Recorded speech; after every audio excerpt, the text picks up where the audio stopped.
আইনিভাবে বাধা না থাকলেও বাংলাদেশের মানুষ ফ্যাসিবাদী আওয়ামী লীগকে আর কোনোভাবেই রাজনীতিতে আসতে দিবে না, এমন মন্তব্য করেছেন জাতীয় নাগরিক কমিটির সদস্য সচিব আখতার হোসেন।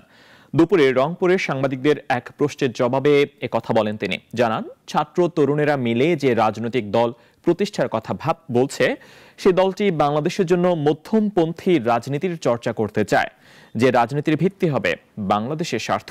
সেই স্বার্থকে জলাঞ্জলি দেওয়ার জন্য যদি কেউ চেষ্টা করে, তার বিরুদ্ধে প্রতিরোধ গড়ে তোলাই হবে কর্তব্য।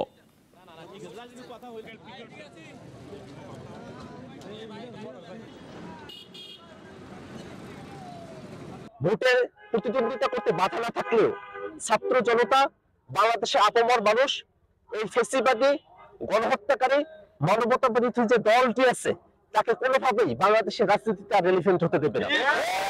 এর জন্য যদি আমাদেরকে আবারও রক্ত দিতে হয়, আমরা রক্ত দেওয়ার জন্য প্রস্তুত আছি।